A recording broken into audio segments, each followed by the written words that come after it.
बिस्मिल्लाहिर्रहमानिर्रहीम। अस्सलाम वालेकुम। मैं शकील मलिक आपकी खिदमत में हाजिर हूँ। साबिक चीफ जस्टिस उमर अता बंदयाल का एक शर्मनाक स्कैंडल सामने आ गया और इसके साथ साथ जस्टिस मुज़ाहिर अली अकबर नकवी ट्रकों वाले जज साहब का सुप्रीम कोर्ट से जाने का वक्त भी करीब आ गया है और इसके साथ साथ तकब्बुर और गरूर सब खाक में मिल गया।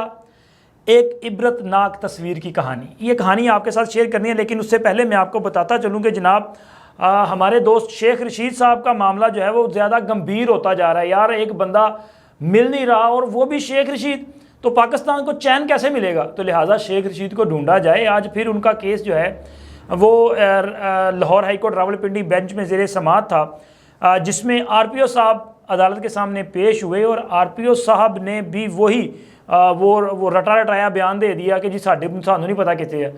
यार ये कोई तरीका नहीं है। शेख रशीद साहब वो देखें अपना मीडिया लवर हैं, उन्होंने माशाल्लाह कैसे उनका गुजारा हो रहा होगा।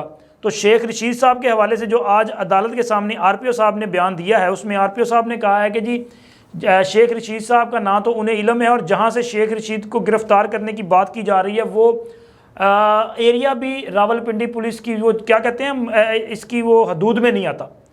तो जिस पर आज अदालत की तरफ से कहा गया कि आप ये रिटर्न में दे दें और अगर कल को शेख रशीद कहीं से बरामद हो गए ना पिंडी से, तो फिर आप याद रखें। तो ज़ाहिर है उसके बाद फिर अदालत ने आर्डर जारी करना था। तो RPO साहब ने 1 हफ़्ते का टाइम मांग लिया है, अदालत ने उनको 1 हफ़्ते का टाइम दे दिया है। और ये स्टोरी बताने का मकसद आपको ये है कि ये वही प्रोसेस शुरू हो गया है जो इमरान रियाज साहब की वो जो था ना गुमशुदगी उस पर था, यानी कि उन पर भी इसी तरह चल रहा था कि इमरान रियाज को बाजियाब करवाया जाए, पुलिस कह रही थी हमें पता नहीं है।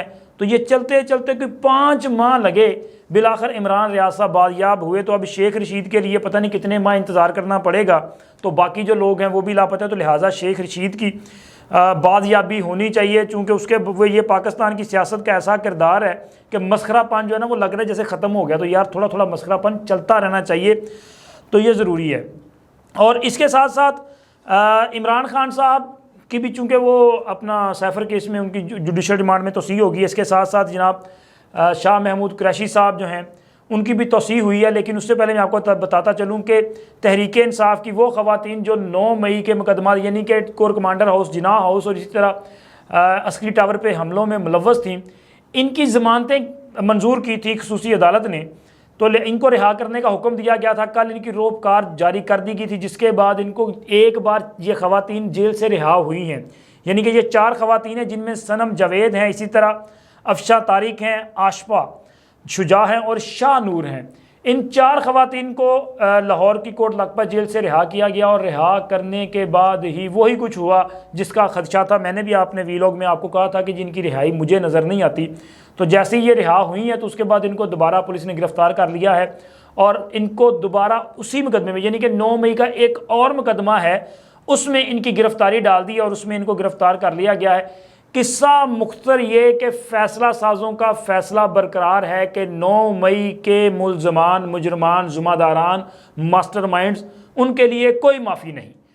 उनको अपने किए की सज़ा भुगतना पड़ेगी। और ये फ़ैसला अगर बरकरार है तो फिर जो लोग ये कह रहे हैं कि इमरान खान के साथ डील हो चुकी है या इमरान खान के लिए हवाओं का रुख तब्दील हो चुका है, या कि फिर इमरान खान के लिए वो कह रहे हैं कि जी अटक जेल में अहम शख्सियात ने जाके मुलाकात की है, खैर तासुर देने की वो कुछ और ही कोशिश करते हैं, तो जनाब फिर इसका मतलब ये है कि कुछ भी नहीं हुआ।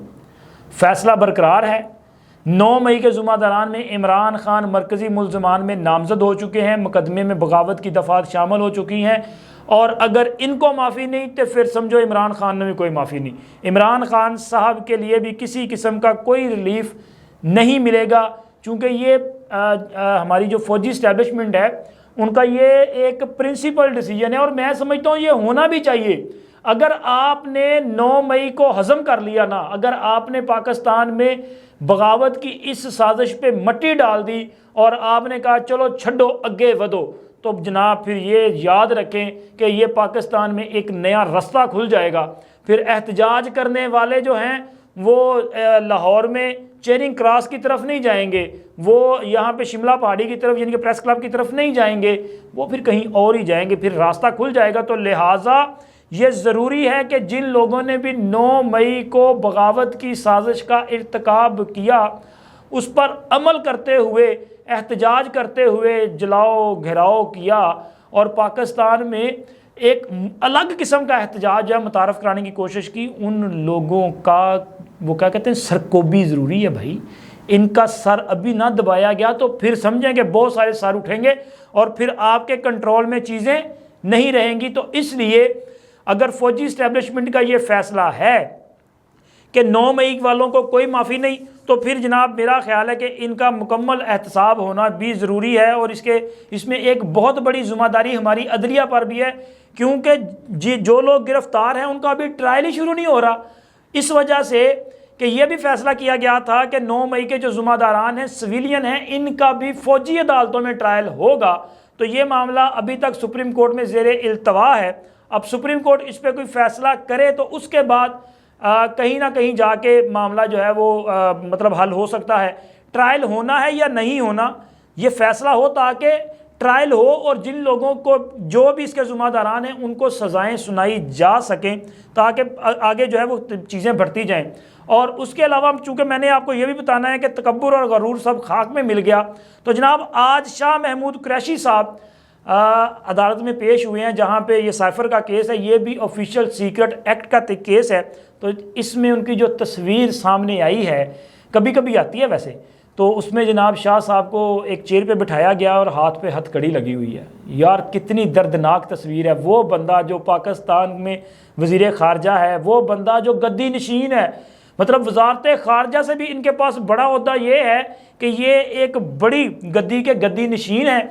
और आप सोचें कि इनसे अकीदत करने वाले कितने लोग होंगे, और ये उन लोगों से हाथ मिलाना भी अपनी तौहीन तस्वर करते हैं, मतलब इतनी भी इजाज़त नहीं देते कि वो इनको छू लें, ठीक है। और जब ये वज़ीर ख़ारजा थे तब भी माशाल्लाह इनके ठाठ बाट और मतलब रोब शोब जो है वो आपके सामने है। फिर सीनियर वाइस चेयरमैन, और कभी ये पीपल्स पार्टी की हुकूमत में जब वज़ीर ख़ारजा थे तब तो वज़ीर आज़म के उम्मीदवार थे।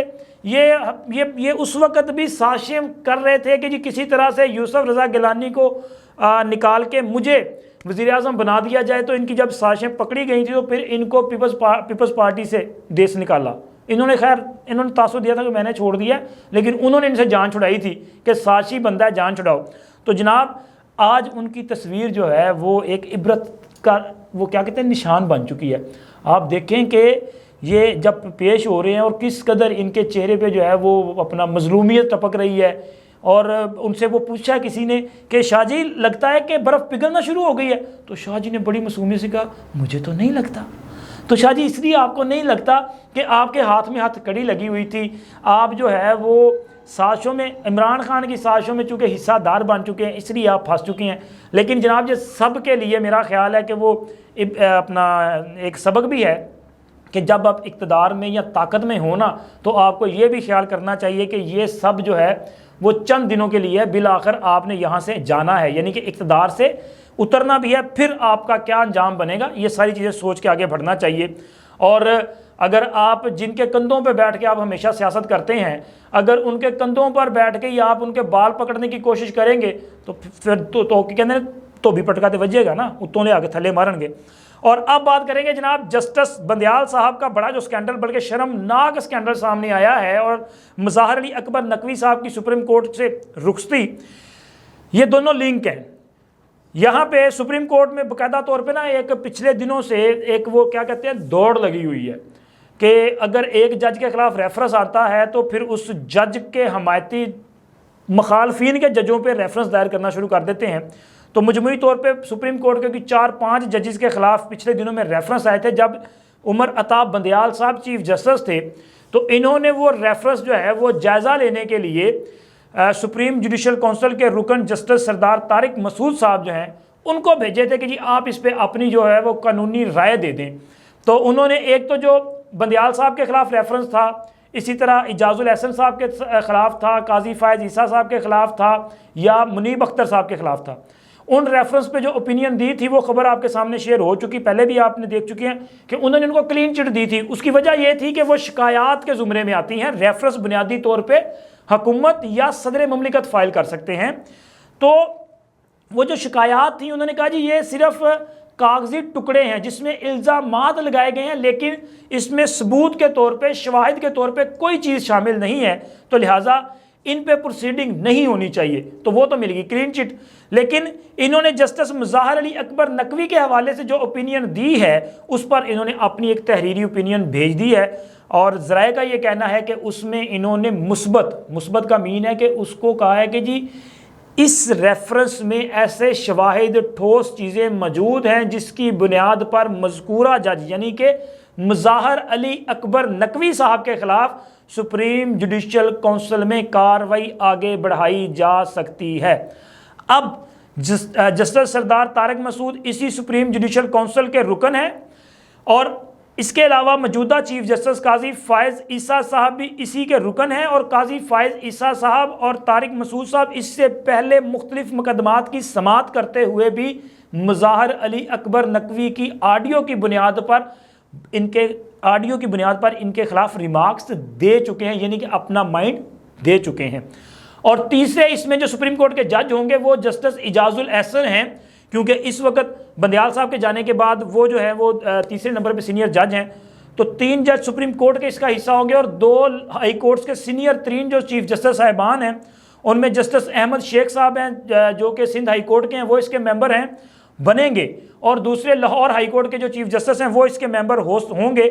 तो लिहाजा ये 5 रुकनी सुप्रीम जुडिशल काउंसिल जो है अगर ये कायम होती है तो ये इसका जायज़ा लेगी, और जो ऑडियो मौजूद है उनका फ्रांसिक करवाया जाएगा, और साबित होने की सूरत में फिर मुज़ाहिर अली अकबर नकवी साहब के पास चांस एक ऑप्शन होगा कि या तो वो बाइज़्ज़त तरीके से खुद ही इस कार्रवाई कंप्लीट होने से कबल जो है इस्तीफ़ा दें और घर चले जाएं, और दूसरी सूरत में यह है कि फिर उनके खिलाफ फैसला आ जाएगा। और किसी भी जज का अगर मामला सुप्रीम जुडिशल काउंसिल में जाता है तो वहाँ पे फाइट करना आसान नहीं होता। फाइट करने के लिए काजी फायज़ ईसा जैसा हौसला और दिलेरी होना ज़रूरी है। जब आपको पता हो कि आपने कोई किसी किस्म का गुनाह नहीं किया, जुर्म नहीं किया, आपने कोई गैर कानूनी काम नहीं किया, लेकिन जब आपकी ऑडियो पकड़ी जाएँ, जब ट्रकों की वो जिक्र पकड़े जाएँ, जब बातें यहाँ तक चली जाएँ कि जी वो क्या नाम है, कोई घर वर भी मिल गए हैं, अरबों रुपए की प्रॉपर्टी आपने करोड़ों में ख़रीद ली हो, तो फिर मेरा ख्याल है कि तरीकाकार यही बचता है कि आपने अपनी पेंशन और मराद बचानी होती है जज ने, तो वो कहता है कि मैं इस्तीफ़ा दे जाता हूँ। मेरा ख्याल है कि मुज़ाहिर अली अकबर नकवी साहब का जाना ठहर गया है। और जनाब जस्टिस बंदयाल साहब किस शर्मनाक स्कैंडल में पकड़े गए हैं? जस्टिस बंदयाल साहब मुज़ाहिर अली अकबर नकवी साहब की मोहब्बत में पकड़े गए हैं। जिस तरह ये इमरान खान की मोहब्बत में गुड टू सी यू और बहुत कुछ करते रहे ना, ये उसमें पकड़े गए हैं। इन्होंने जस्टिस मुज़ाहिर अली अकबर नकवी की भी ऑडियो आने के बाद उनको अपने साथ बिठा के कहा था ना कि ये वो बेसिकली एक खामोश पैगाम दिया है उन्होंने। तो जस्टिस मुज़ाहिर अली अकबर नकवी साहब का रेफरेंस जो था, मतलब वो जो शिकायत थी वो सरदार तारिक मसूद साहब को भेजने के बाद इन्होंने 5 सितंबर को उन्हें फ़ोन किया, और इस बात की तस्दीक खुद जस्टिस सरदार तारिक मसूद साहब ने अपने ख़त में की है, जो आप अपनी स्क्रीन पे देख सकते हैं। इसमें सरदार तारिक मसूद साहब बताते हैं चीफ साहब को मुखातब करते हुए कि जी आपने कल मुझे, यानी कि 6 सितंबर का ये खत है, और 5 को वो कहते हैं कि आपने मुझे फ़ोन करके ये कहा, जिसमें कहा कि जी आपके ख़िलाफ़ एक शिकायत मेरे पास आई है, यानी कि रेफरेंस इसी तरह का, तो आपका क्या ख्याल है उस पर? जो तासुर ये देने की कोशिश की गई है और बताने की ये कोशिश की गई है जस्टिस बंदयाल साहब की तरफ से उनको कि जी अगर आप मुज़ाहिर नकवी साहब वाले रेफरेंस पे इसको मतलब क्लीन चिट दे दें तो फिर आपके खिलाफ जो शिकायत आई है इसको मैं ड्रॉप कर दूंगा बतौर चीफ जस्टिस। अब यहाँ पे ये बताएं, एक बंदा जो जिसकी जिम्मेदारी है कि वो मुनसिफ आला है, उसने आइन और कानून के मुताबिक फैसले करने हैं, वो बारगेन कर रहा है। कहाँ गया कानून, कहाँ गया इंसाफ? कौन करेगा पाकिस्तान में फिर इंसाफ? अगर चीफ जस्टिस के ओहदे पे बैठी हुई शख्सियत जो है वो अपने दोस्त को बचाने के लिए दूसरे जज के साथ बारगेन करेगी तो फिर इंसाफ तो नहीं होगा ना।